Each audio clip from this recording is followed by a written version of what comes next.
मूसा नबी को मालिक এত বড় ষড়যন্ত্র যেই কারণ আমার সাথে করলো শাস্তিটা কি তুমি দিবা নাকি আমি মুসায় দিমু? আল্লাহ পাক কইরে মুসা তুমি ওই দেও আমি সাহায্য করব। এইবার মুসা নবী আল্লাহ একটু সাহায্য কইরো আমি তারে শাস্তিটা দেই। এইবার মুসা নবী কইরে জমিন এ জমিন তুই কারুনকে ধর। বলা মাত্রই কারুনকে জমিনে কামড় দিয়া ধরছে। মহিলা যখন আসল কথা বলে দেয় কারুন দৌড় দিতে চায় কিন্তু যাইতে পারে না, জমিন কামড় মাইরা ধরছে। এইবার মুসা নবী কইরে জমিন ফেল, আল্লাহু আকবার। সাথে সাথে জমিন গিলা শুরু করে দেয়, হাঁটু পর্যন্ত কারণের জমিনের ভিতরে গিলতেছে। এইবারও কারণ বুঝে না ঘটনা কি হইতেছে, কোমর পর্যন্ত জমিনের ভিতরে দেবে গেল। এরপরে কারণ বুঝে গেল আর তার রেহাই নাই, রেহাই নেই। এখন কারণে কই ভাইয়া আমি ভুল করে ফেলেছি, আমাকে মাফ করো। ভাইয়া আমি ভুল করে ফেলেছি, অন্তত তোমার বোনের দিকে খেয়াল করে আমার একটু মায়া করো। বুক পর্যন্ত মাটি গিলে ফেললো, এখন শুধু মুখটা দেখা যায়, কারণ নিচে চলে যাইতেছে। তখনও কই ভাইয়া মাফ করো, ভুল করেছি, ভুল করেছি, অন্তত তোমার বোনের দিকে খেয়াল করে মায়া করো। মুসা নবী তখনও কয় জমিন পরে ধর, ভালো করে ধর। তখন কারণ কই বুঝছি আমারে মাটিতে তুমি দাবাইয়া আমার সব সম্পদের মালিক তুমি হয়ে যাইবা। মুসা নবী কয় হারামির হারামি, তোর সম্পদের লোভে আমি তোরে ধরি নাই। শুনতা হলে এইবার মুসা নবীকে আল্লাহ কারণের সাথে তার সম্পদ কেউ তুমি মাটিতে দাবায় দাও, যেন নিজের চোখে দেখে তার সম্পদ তার সাথে মাটিতে দাবে। এইবার কারণ নিজের চোখে দেখতেছে তার সম্পদ গুলিও কারণের সাথেই মাটিতে দাবতেছে। এক পর্যায়ে মাটিতে দেবে গেল, কারণ তার সম্পদ মাটিতে দাবতেছে। আল্লাহর নবীকে উম্মতের দল কিয়ামত পর্যন্ত কারণ মাটির নিচেই শুধু যাবে, সম্পদ মাটির নিচেই যাবে। এইবার আল্লাহ পাক রব্বুল আলামিন কয় মুসা এতবার কারণ তোমার কাছে মাফ চাইলো, একটাবার তুমি তার মাফ করলা না, কতবার মাফ চাইলো তুমি তার মাফ করলা না। কিন্তু মুসা শুনো, কারণ যদি মৌতের আগে, এই ডুবে যাওয়ার আগে, ধ্বংস হওয়ার আগে আমি আল্লাহর কাছে একবার যদি মাফ চাইতো আমি তারে মাফ করে দিতাম। জুলেখা ইউসুফ নবীর প্রেমে পড়লো। এইবার ইউসুফ নবীকে 7টা গেটের ভিতরে ঢুকায়া দিল।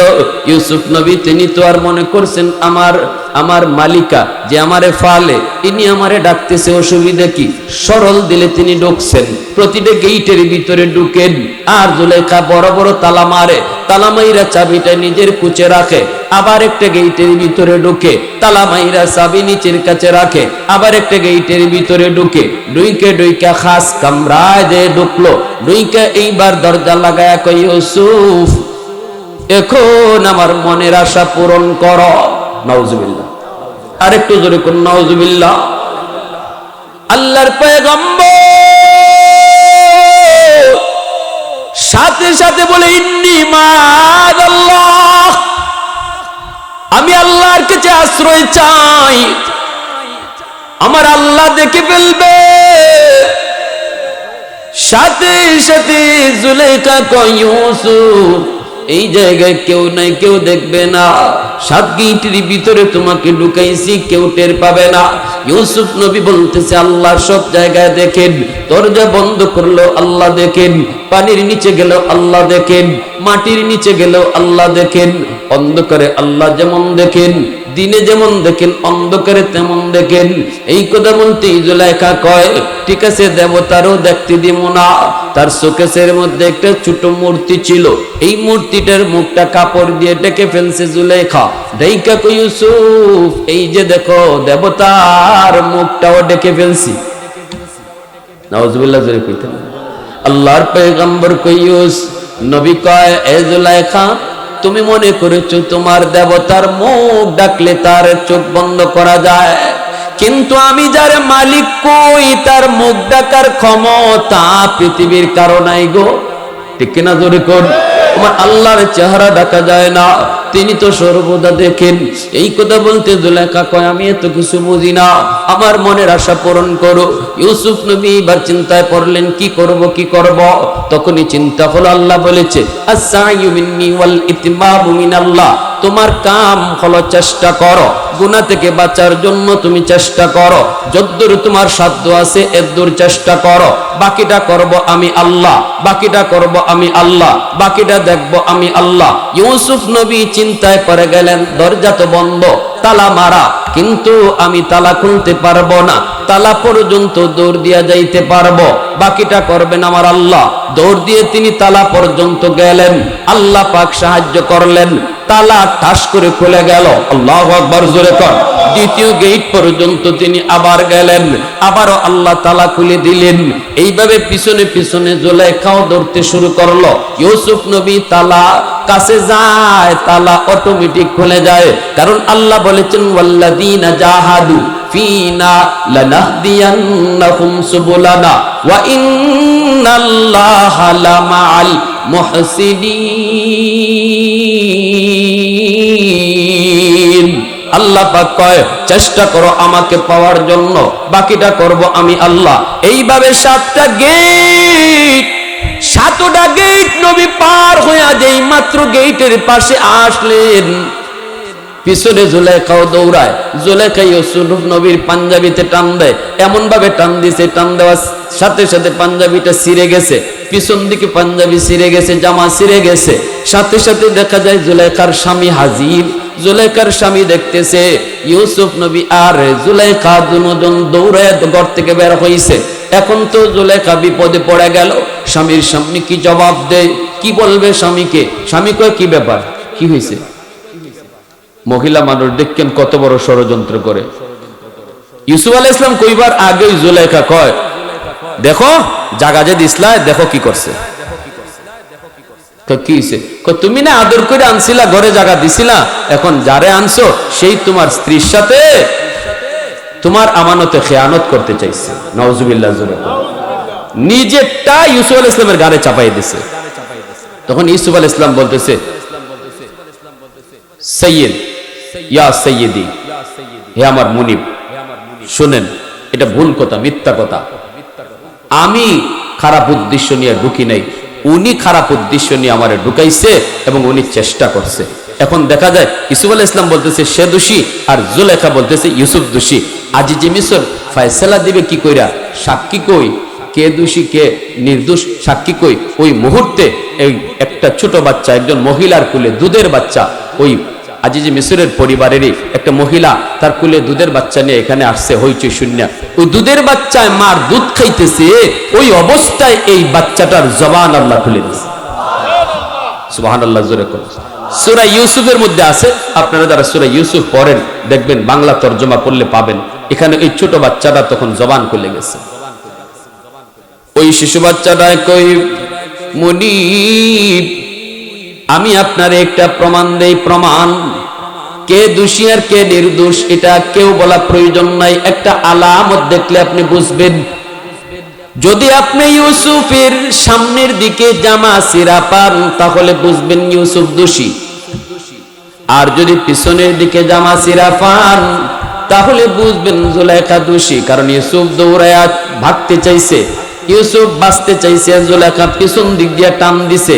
পিছন দিক দিয়ে যদি জামা ছিঁড়া পান তাহলে জুলেখা দোষী, সামনের দিক দিয়ে যদি জামা ছিঁড়া পান ইউসুফ দোষী। এই কথাটা বলছে ছোট বাচ্চা, এই কথা বলছে ছোট একটা দুধের বাচ্চা। সাথে সাথে আজিজে মিসর কয় হ, যথাযথ, এটাই হলো আলামত। এই বার্থ প্রমাণ পেশ করার জন্য, নির্দোষ আর দোষী বের করার জন্য আজিজে মিসর ইউসুফ আলাইহিস সালামের জামার দিকে তালাশ করে দেখে পিছনের দিকে জামা ছিঁড়া। সাথে সাথে আজিজে মিসর বুঝে গেছে ইউসুফ নির্দোষ, আমার বউ হলো দোষী। ছোট্ট ওই শিশু ওই দিন ইউসুফ আলাইহিস সালামের পক্ষে সাক্ষী দিয়েছিল রে যুবক। আল্লাহর কুদরত, বাচ্চাটা কথা বলতে পারে না, কথা বলার শক্তিও তার নাই। এই একটা সাক্ষী দেওয়ার পরে এই বাচ্চা আবার উপযুক্ত হওয়ার আগ পর্যন্ত আর কথা বলতে পারে নাই। কথা বলছে তার নির্ধারিত বয়সে, কিন্তু ওই সময় কথাটা বলায় দিছে কে? আর একটু জোরে বলেন কে?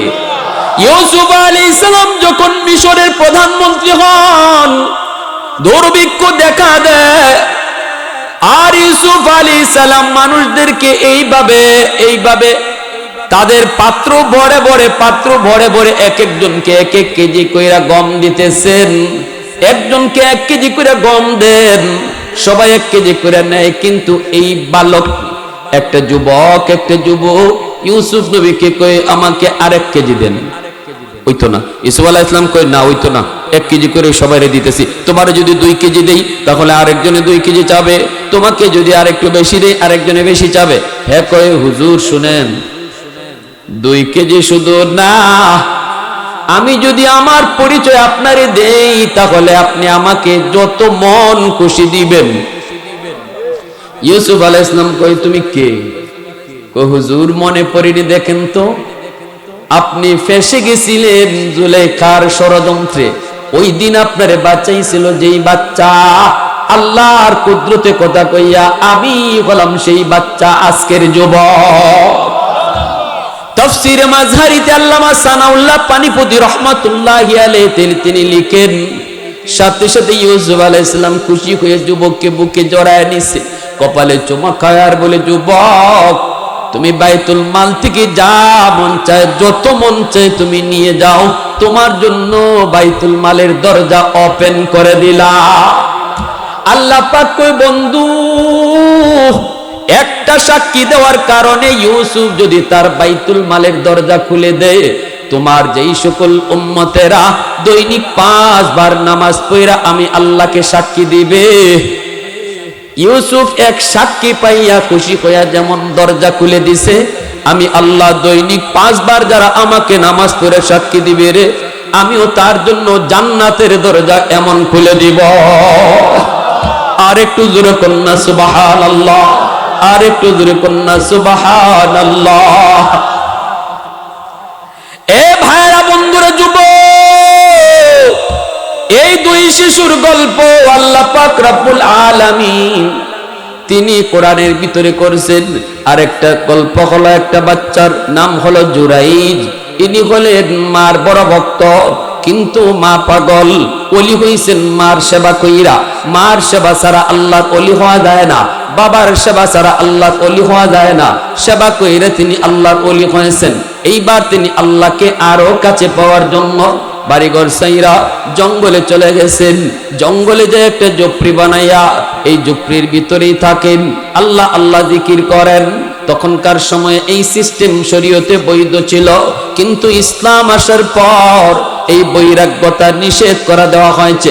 লা রুহবানিয়াত ফিল ইসলাম, ইসলাম বলে না, সাবধান, জঙ্গলে যাইয়া আল্লাহকে তালাশ করা লাগবে না।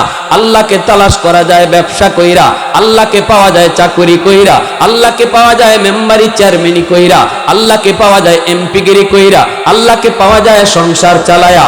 যেই মানুষটা সংসার চালায়া আল্লাহকে পাওয়ার চেষ্টা করবে, হালাল পথে চলবে, আল্লাহ পাক রব্বুল আলামিন তার ব্যবসার সময়টাকেও আল্লাহ পাক নফল নামাজের ভিতরে ঢুকায় দিবে। চাকরি করতেছে আল্লাহর গোলাম, ফজরের নামাজ পড়ে সে চাকরির টেবিলে বসলো, জোহরের আজান হলে পরে নামাজে গেল। ফজর থেকে জোহর পর্যন্ত যতটুকু টাইম, এতটুকু টাইম চেয়ারে বইসা সে চাকরি করছে রে যুবক। কিন্তু ঘুষ না খাওয়ার কারণে, আল্লাহকে ভয়ে রেখে ফাইলে স্বাক্ষর করার কারণে এই পুরা সময়টাকে আল্লাহ পাক নফল নামাজ পড়লে যেই সওয়াব হইতো, এই সওয়াব আল্লাহ তার আমল নামায় দান করে ওই চাকরিজীবীর নামটাও অলির খাতায় লিখে দেয়। দোকানদারি তুমি করো এ যুবক, দোকানদারি করো, মাপে কম দিও না। ভেজালটা কাউকে দিলেও ভেজাল বইলা দিও। সাবধান, তোমার মালের ভিতরে যদি কোনো ত্রুটি থাকে তুমি ত্রুটিটা উল্লেখ করে দিও। এইভাবে যদি তুমি ব্যবসা পরিচালনা করো তাহলে আল্লাহর নবী বলেছেন এই ব্যবসাটাও তোমার ইবাদতে শামিল হয়ে যাবে, ব্যবসাটা তাসবিহ জপার ভিতরে শামিল হয়ে যাবে, এই ব্যবসাটা নফল নামাজের ভিতরে শামিল হয়ে যাবে। এই বান্দা হাসরের মাঠে ওইটা কইব, মালিক এটা তো আমার আমল নামা না, আল্লাহ আমি তো এত নফল নামাজ পড়ি নাই, আমি তো এত জিকির আজকার করি নাই। আল্লাহ তখন বলবে, বান্দারে ব্যবসা করেছো আমি আল্লাহর ভয় অন্তরে লইয়া, কাউকে কোনোদিন তুমি ধোঁকা দেও নাই, কাস্টমারকে তুমি ধোঁকা দেও নাই, তুমি গনছো টাকা কিন্তু আমি আল্লাহ তোমার আমল নামায় লেখা রাখছি নফল নামাজ। সুবহানাল্লাহ, জোরে কোন না। ফাইযা কুদিয়াতিস সালাত ফান্তাশিরু ফিল আরদ ওয়াবতাগু মিন ফাদলিল্লাহ। এজন্য ভাইরা বন্ধুরা, জুরাইজ তিনি জঙ্গলের মধ্যে থাকতেছেন, ঝুপড়ির মধ্যে থাকতেছেন। একদিন মা গেছে সন্তানকে দেখার জন্য, যাইয়া জুরাইজ কয়ে ডাক দিছেন, দরজা বন্ধ। কিন্তু জুরাইজ আল্লাহর ওলি, তখন তিনি নামাজে মগ্ন, নামাজে তিনি মগ্ন। তিনি মনে করেছেন নামাজটা শেষ করে নেই, এরপরে মার দরজা খুলে দিব, মাকে ভিতরে ঢুকাবো।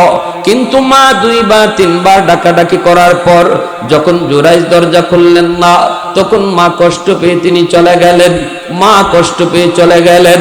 পরের দিন মা আবারও আসলো, এই দিনও জুরাইজ নামাজে মগ্ন। এই দিনও মা দরজার সামনে থেকে ডাক দেয়, বাবা জুরাইজ। এই দিনও তিনি নামাজে মগ্ন, তিনি ভাবতেছেন নামাজটা শেষ করে নেই, এরপরে মার দরজা খুলে দিব। দরজা খুলে দেখেন ওই দিনও মা নাই, মা ডাকাডাকি করে চলে গেছে। তৃতীয় দিন তিনি আবার আইসা ডাক দিছে, বাবা জুরাইজ। এই দিনও তিনি নামাজে মগ্ন, তিনি ভাবছেন নামাজ পড়ে দরজাটা খুলব। কিন্তু মা যাওয়ার সময় এইবার বিরক্ত হয়ে একটা বদ্য দিয়া যায়।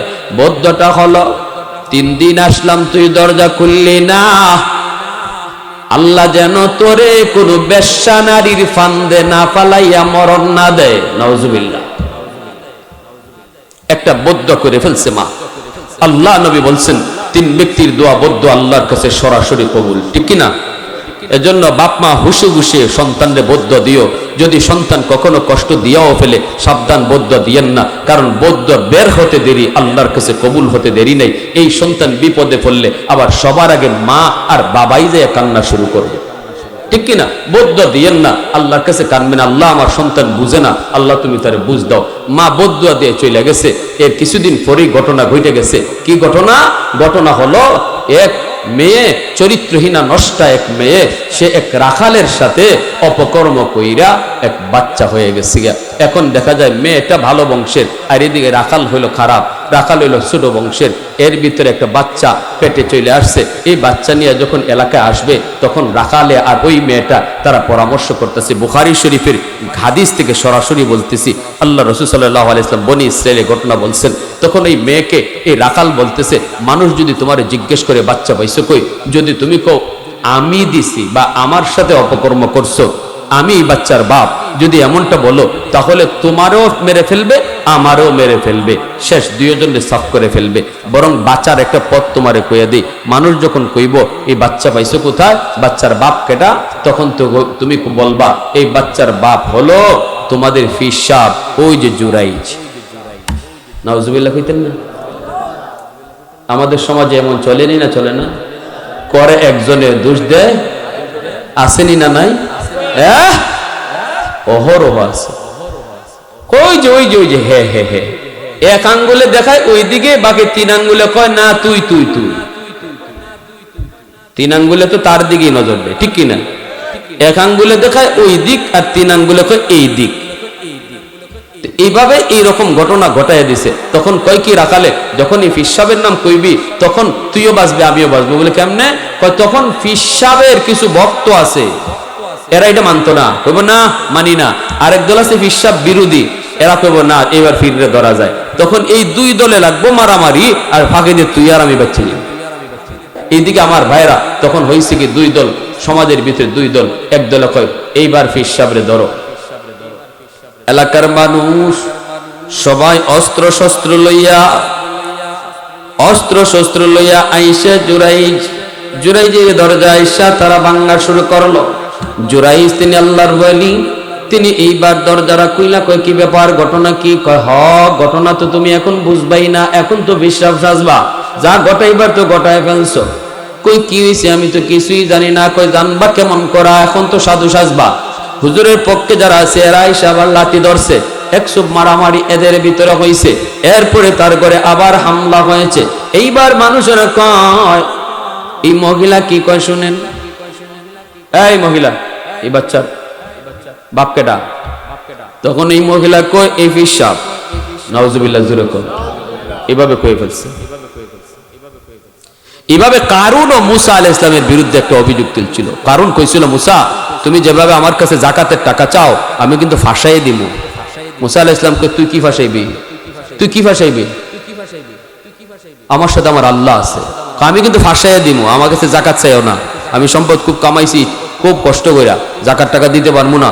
কারণ এমন বখিলের বখিলা ছিল, ওর দুই হাতের আঙ্গুলের ভাগ দিয়ে পানি পড়তো না। এত বখিলের বখিল, অথচ চুরি করে সম্পদ বানাইছে। মুসা আলাইহিস সালাম আল্লাহ পাক যে পাথর দিছিলেন, জান্নাতি পাথর, যে পাথর দিয়া এই তাওরাত কিতাবের বাইন্ডিং করছেন, মাটিরে স্বর্ণ বানায়া স্বর্ণ দিয়ে তাওরাত কিতাবের বাইন্ডিং করছেন।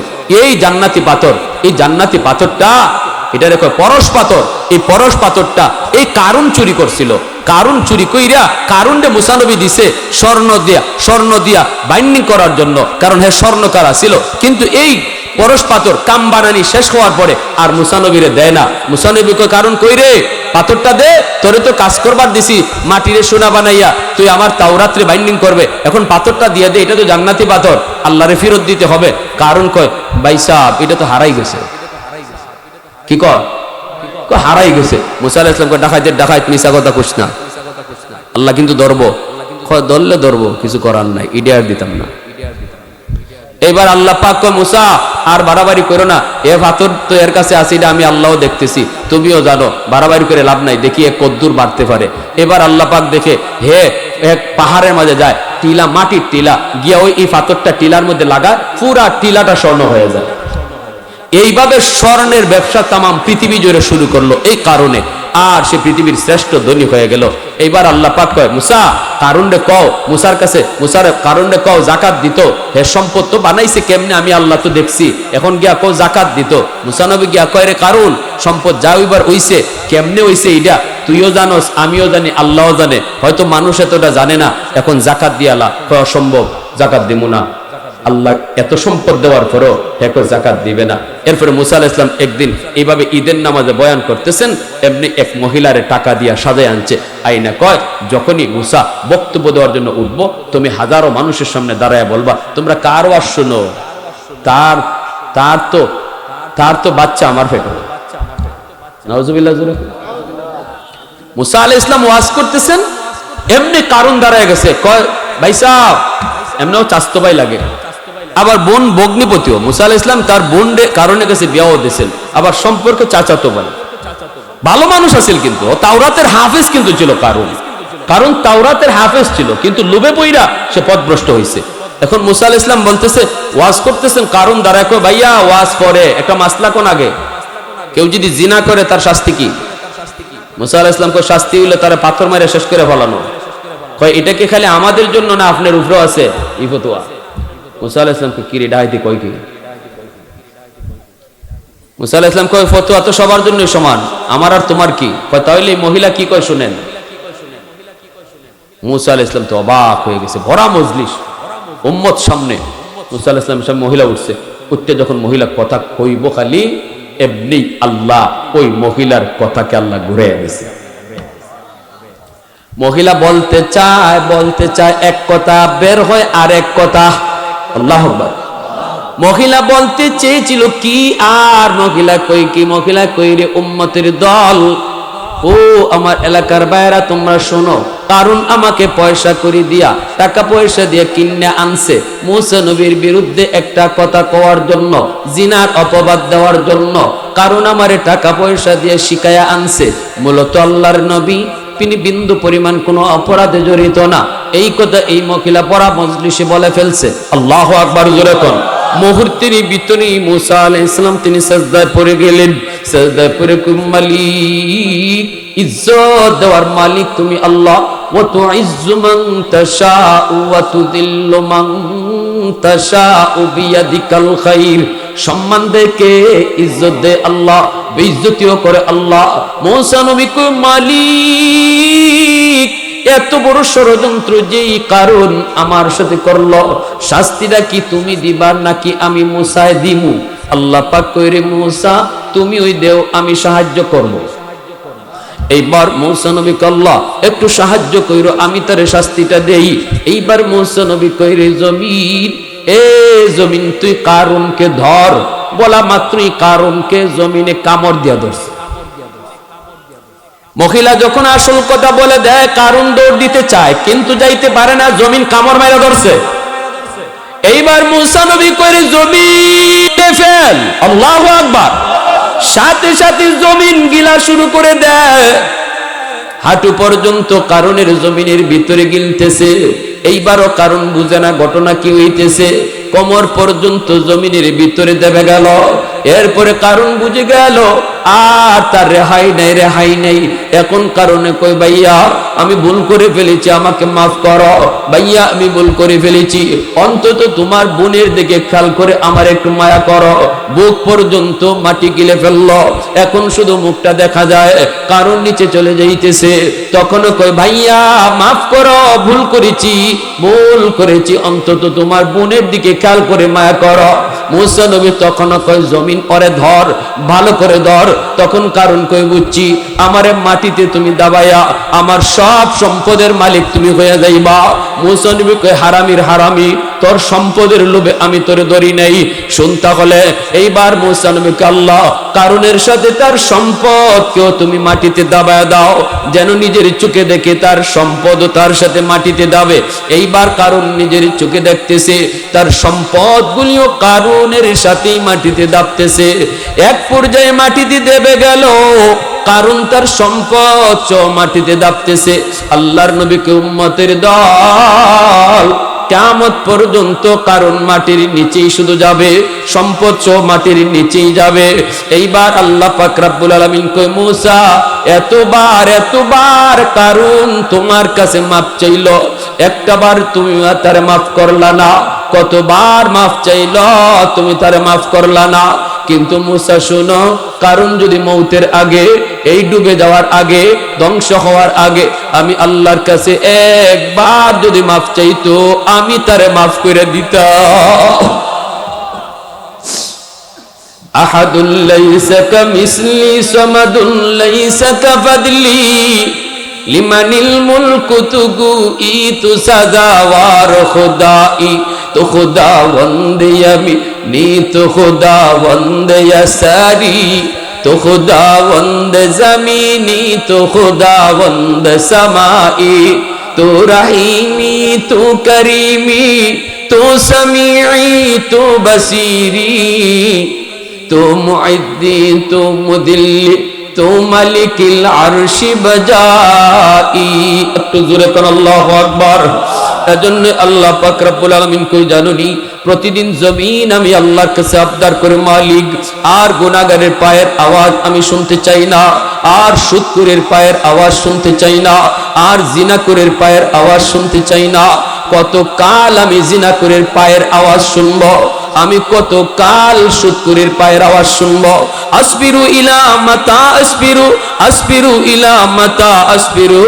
আল্লাহ পাক রব্বুল আলামিন কইরে জমিন ভালো করে শুন, এ জমিন আমি আল্লাহ দেখতেছি এই জমিনে কেমন অন্যায় হয়, কেমন অত্যাচার হয়, কেমন জুলুম হয়, কেমন নাফরমানি হয়, আমি আল্লাহ দেখতেছি জমিনে কি পরিমাণ গুনাহ হয়। এরপরও আমি কেন ধরি না জানোনি? কারণ এই মানুষকে আমি আল্লাহ বড় আদর করে বানাইছি। আসমান আল্লাহ বানাইছেন কুন ফায়াকুন বইলা, জমিন আল্লাহ বানাইছেন কুন ফায়াকুন বইলা, ফেরেশতাও আল্লাহ বানাইছেন কুন ফায়াকুন বইলা। কিন্তু আমারে আপনারে আল্লাহ পাক কুন ফায়াকুন বইলা বানায় নাই। আমারে আপনারে যখন আল্লাহ বানাইছে, আল্লাহ বলে খালাকতু বিয়াদাইয়া, আমি আল্লাহ আমার বান্দা বান্দিরে নিজের হাত দিয়া বানাইছি। কারণ এই চেহারার মধ্যে এত দামি কপাল, এই কপাল দিয়া বান্দা আমার কুদরতি কদমে সেজদা দিবে। এই কপালটারে তো দাম, এই কপাল ফেরেশতাদের হাতে বানাইলে হয় না, এই কপাল ফেরেশতাদের হাতে বানাইলে হয় না, এই কপাল কুন ফায়াকুন বললে হয় না, আমি আল্লাহ নিজের হাতে বানাইছি। আমার বান্দা রাতের বেলা যখন তওবা করবে, আমি রাতেই তার তওবা কবুল করব। সকালে তওবা করবে, সকালে কবুল করব। সন্ধ্যায় তওবা করবে, সন্ধ্যায় কবুল করব। যত গুনাহ আমার বান্দা করুক না কেন, যখন যে টাইমে তওবা করবে, আমি আল্লাহ ওই টাইমে তওবা কবুল করে তারে ওলি বানায়া দিব। এজন্যই আমার ভাইরা বন্ধুরা, ওই জুরাই ইনাকে যখন মারতেছে, জুরাইজ কয় আমি তো এমন কাম করি নাই, না না আমি তো এমন কাম করি নাই। মহিলা কয় না আপনি করছেন। এইবার মানুষেরা কয় এখন কি কইবা হুজুর কোন? মহিলা তো কইতেছে, আপনি কোন কি কইবেন? তখন জুরাইজ বলছিলেন আমি দোষী নাকি নির্দোষ, এর সাক্ষী হবে মহিলার কুলের দুধের বাচ্চা। আল্লাহু আকবার। আমি বুঝে গেছি আমি কোন জায়গায় ধরা খাইছি। গতকাল আমার মা আমাকে না পায় একটা বদ্ধ দিছিলেন, আমি আওয়াজটা কানে শুনছিলাম, এটাই আল্লাহর দরবারে কবুল হয়ে গেছে। সাথে সাথে সেজদা করে কান্দে আর কই মালিক ভুল করে ফেলেছি, দৌড় দিয়ে আমার পা ধরে জড়ায় কান্দে আর কই মা গো, মা তুমি আমাকে মাফ করো। তোমার একটা মুখের কথা আল্লাহর দরবারে কবুল হয়ে গেছে। মা আবার বুকে জড়ায় নিছে, মারে চুমা খাইছে। এরপরে মানুষের সামনে আইসা কয় এইবার আমার বিশ্বাস আমি দোষী নাকি নির্দোষ, সাক্ষী হবে দুধের বাচ্চা। সাথে সাথে আল্লাহ পাক এই দুধের বাচ্চার জবান আল্লাহ খুলে দিছেন। আল্লাহু আকবার জোরে। ওই দুধের বাচ্চাটা ডাক দিয়া কয় আমার বাবা জুরাইজ নয়, আমার বাবা হলো জঙ্গলের অমুক রাখাল। আল্লাহু আকবার। এ যুবক মনে রাখো, হাত পয়সা গেছে যুবকের। করাচির হযরত হাকিম আক্তার সাহেব কই যুবক এত সুন্দর করে নামাজ পড়েছো, হাতটা কাপড় দিয়ে পেঁচায় রাখছো কেন? যুবক কই আল্লাহর ওলি আমার হাতের ভিতরে পচন, হাতের ভিতরে পচন। আল্লাহর ওলি কই কেন তুমি কি চিকিৎসা করাও না? কই সব ডাক্তার দেখানো শেষ, কোন ডাক্তারের চিকিৎসায় কাজ হয় না। কেন কি জন্য? যুবক কান্দের কই আল্লাহর ওলি শেখ নির্মম ইতিহাস, আমি আমার মার গর্ভে একমাত্র সন্তান ছিলাম। বাস্তব ঘটনা শুনাইতেছি। করাচির হযরত হাকিম আক্তার সাহেব রাহিমাহুল্লাহ তিনি তার কিতাবে লিখছেন, আল্লাহর ওলি বলতেছেন যুবক কান্দের কয় আমি আমার মার গর্ভে একমাত্র সন্তান। মা আমাকে বড় কষ্ট করে লেখাপড়া করাইছেন। জন্মের পর পরই আব্বা মারা গেছেন, মা কষ্ট করে করে লেখাপড়া করাইছেন। আমি লেখাপড়া করে বড় লোক হইছি, ভালো চাকরি নিছি, সুন্দরী বউ ঘরে ঢুকাইছি। এরপরে আমার বউয়ের সাথে আমার মার মিল হয় না, বউ আমাকে মার বিরুদ্ধে কান ফোড়া দেয়। আমি বউয়ের কথা শুই না, মার রুমে ঢুকতাম, ঢুইকা মারে বকাবকি করতাম, প্রতিদিন মারে বকতাম। একদিন এমন ভাবে আমার মেজাজ গরম করে দিল, আমি মার রুমে ঢুইকা মার গায়ে হাত উঠায় ফেলছি। নাউজুবিল্লাহ। যেই মাত্র মার গায়ে হাত উঠাইছি তখনই মা চিৎকার দিয়া কই বাবারে, যে হাত দিয়ে তুই আমাকে আজকে মারলি, এই হাতটা মা চুমায়া চুমায়া বড় করছি। এই হাতের ভিতরে মার হাজারো চুমা লেগে আছে। ঠিক আছে, তুই আমারে যে হাত দিয়া মারছো, আল্লাহ যেন তোর এই হাত আল্লাহ ফাসায়া দেয়, তুই যেন আমার জানাজার নামাজ পড়তে না পারো। ওগো আল্লাহর ওলি, মা দুইটা বদুয়া দেওয়ার পরই আমি টের পাইছি আমার পায়ের নিচের জমিন কাইপা উঠছে। অফিস থেকে আমি শুনছি মায়ের মৃত্যু সংবাদ, কিন্তু জানাজা ধরতে পারি নাই। রাস্তায় অনেক সমস্যা ঘটে গেছে, তখনই আমি বুঝছি মার জানাজা পড়তে পারি নাই। একটা বদ্ধ কবুল হয়ে গেছে, আরেকটা বদ্ধ ছিল তোর হাত যেন পৌঁছা যায়। অল্প দিনের ভিতরে আমি দেখলাম আমার ওই হাত, যে হাত দিয়া মাকে মারছি, এই হাতের মধ্যে একটা ফুরা দেখা দিছে, ফুরা, এই ফুরা থেকে পচন শুরু হয়েছে। ডাক্তার দেখায়, অ্যান্টিবায়োটিক, হাই অ্যান্টিবায়োটিক দিল, কোনোতেই কোনো কাজ হয় না। তখনই আমি বুঝে গেছি। ডাক্তাররা কয় আমরা তো বুঝি না কেন তোমার ভালো হয় না। আমি বললাম ডাক্তার তোমরা বুঝো না, কিন্তু আমি বুঝে গেছি আমার রোগ হলো আসমানে, চিকিৎসা চলছে জমিনে। আগুন লাগছে শেরপুর, পানি দেয় ফরিদপুর, জীবনে আগুন নিভবে না। আমি তোমার কলিজায় আঘাত দিয়ে ফেলছি, ওইখানে তো আমি মামলা দিয়ে দিছি। তখন থেকে আমার হাতের পচন শুধু উপরে বাড়ে, এত দুর্গন্ধ বের হয়, এলাকার মানুষ আমাকে বের করে দিছে। এমনকি আমার সুন্দরী বউ, যার কারণে মার গায়ে হাত তুলছিলাম, সুন্দরী বউটাও আমারে ফালায়া বাপের বাড়ি চলে গেছে। এখন আমি রাস্তায় রাস্তায় ঘুরি, এখন আমি আল্লাহর কাছে শুধু কান্দি, ওগো আল্লাহর ওলি কোনো ব্যবস্থা আসেনি? আল্লাহর ওলি কয় আছে, একটা ব্যবস্থা আছে, যুবক তুমি নামাজ পড়নি। যুবক আল্লাহর ওলি আমি নামাজ সারি না, নামাজ আমি কখনো সারি না, সবসময় আমি নামাজ পড়ি। আল্লাহর ওলি কয় তাহলে শোনো, নামাজ পড়বা আর জুম্মার নামাজে যাইবা। প্রতিদিন প্রতি সপ্তাহের জুম্মার নামাজ পড়িরা, মান যারা কবর আবাওয়াইহি ফি কুল্লি জুমাতিন গুফিরা লাহু কুতিবা বাররান। আবু দাউদ শরীফের হাদিস, নবী কয় জুম্মার দিন যদি সন্তান বাপমার কবর জিয়ারত করতে যায়, আল্লাহ পাক ওই সন্তানরেও মাফ কইরা দেয়, বাপমারও মাফ কইরা দেয়। একটু জোরে কন্যা সুবহানাল্লাহ, আর একটু জোরে কন্যা সুবহানাল্লাহ। তাহলে বাপমারে খুশি করলে কে খুশি হয়? একটু জোরে আওয়াজ দিয়া বলেন কে? আর বাপমারে নারাজ করলে কে নারাজ হয়? এক যুবক একদিন কে হুজুর আপনি ওয়াজ শুইনা আমার বাড়ি যাইতে অনেক দেরি হয়ে গেছে, ফোন দিয়ে আমারে কয় হুজুর ওয়াজ শুইনা বাড়ি যাইতে দেরি হয়ে গেছে, সারাটা ওয়াজ আমি কাঁদছি, আপনার আব্বা আম্মার ওয়াজ শুইনা রাত যখন 2টা বাজছে বাড়িতে গেছি, যাইয়া মার দরজার সামনে নক করছি, মার কাছে মাপ চাইব।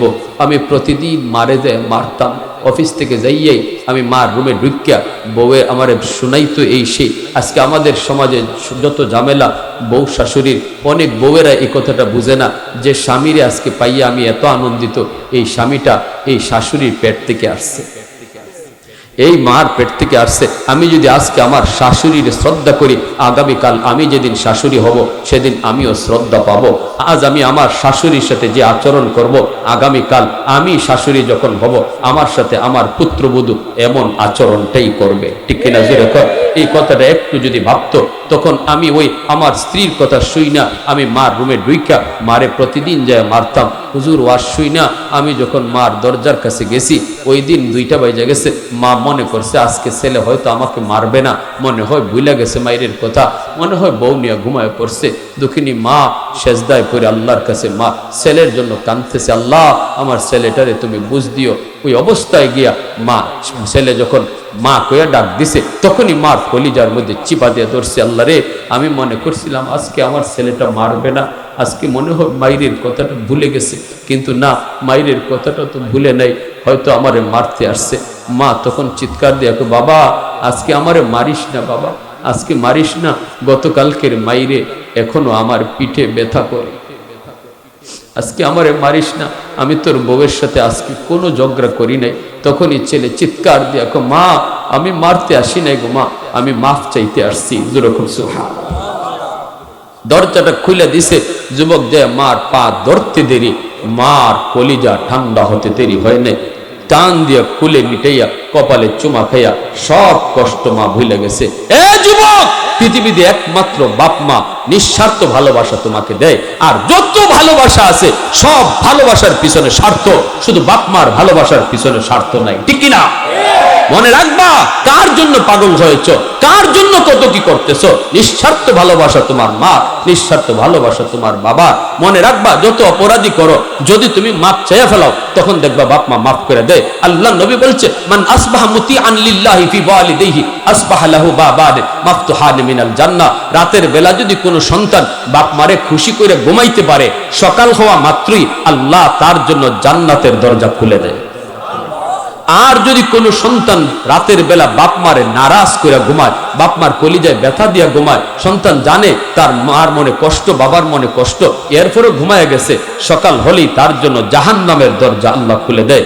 অতএব আজ রাত আমরা কারা কারা জান্নাতের রাত বানাইতে চাই? যদি বলেন যে আজ রাত আমি জান্নাতি রাত বানাইতে চাই, তাহলে ঘুমাইবার আগে মা অথবা বাবা বাপ মার সাথে একটু খুশ গল্প কইরা, অথবা একালে কমলা নিয়া, অথবা মার জন্য একটা কিছু নিয়া মারে একটু খুশি কইরা, মার সাথে একটু গল্প কইরা, কোনোদিন কষ্ট দিয়া থাকলে মাপ চাইয়া ঘুমাইতে কারা কারা রাজি আছেন? একটু হাত উঠে দেখা। আল্লাহ তুমি প্রতিটা হাতকে কবুল করো, জোরে বলেন আমিন।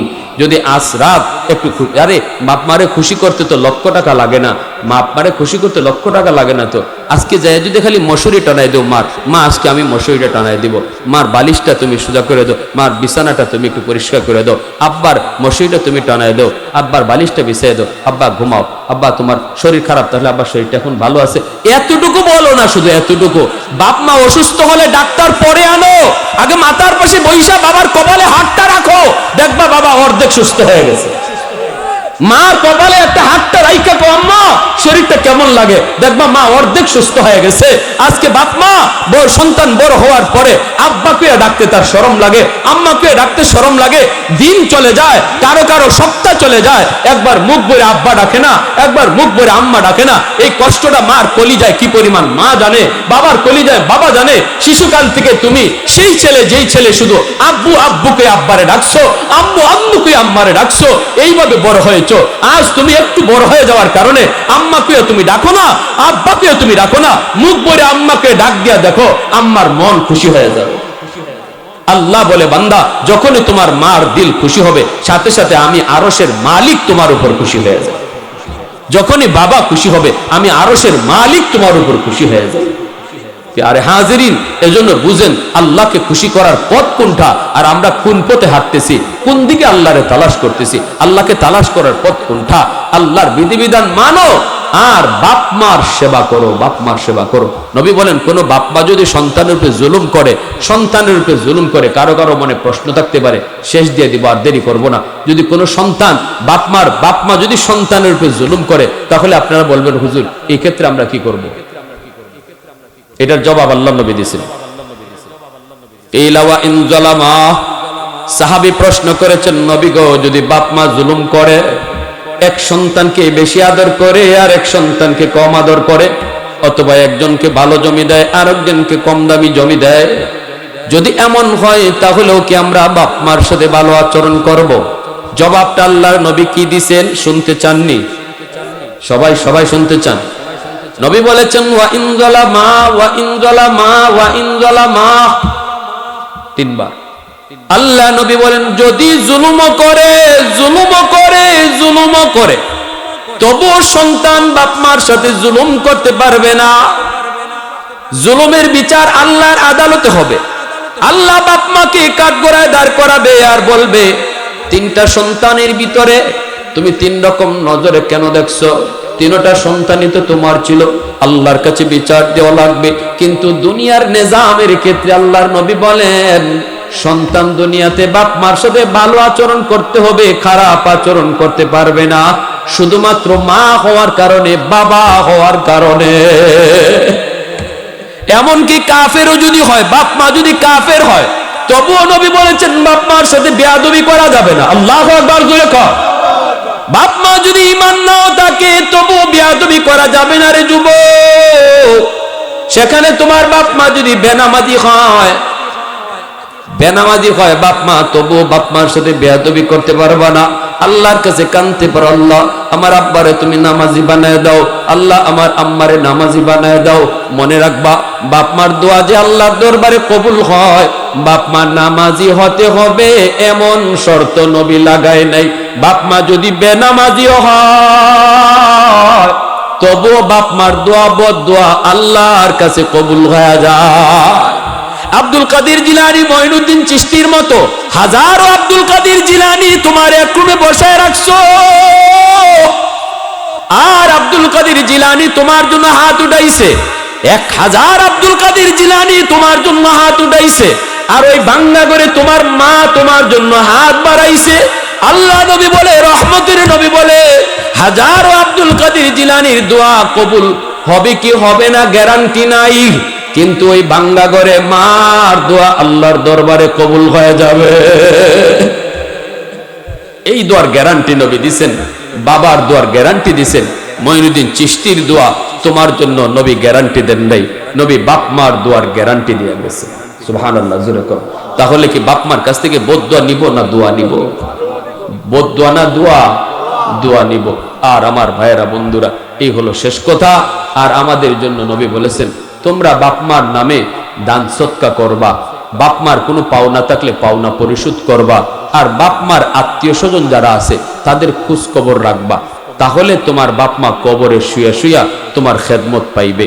আর 5 নম্বর নবী বলেছেন, ইকরাম ও সদিকিহিমা মিন বাদিহিমা, বাপ মার বন্ধু বান্ধব যারা আছে, বাবা মার সমবয়সের মানুষ, এদেরকে দেখলে বাপ মার মতো শ্রদ্ধা যে যুবক করবে, তার বাপ মা কবরে শুয়া শুয়া তার খেদমত পাইতে থাকবে। তাহলে বাবার বয়সী মানুষ, মার বয়সের মহিলা, তাদেরকে বাপ মার মতো শ্রদ্ধা করলে কবরে শুয়ে থাকা বাপ মা সন্তানের সেবা পায়। জোরে কর সুবহানাল্লাহ। আল্লাহ আমাদের সবাইকে অল্প কথাগুলোর উপর আমল করার তাও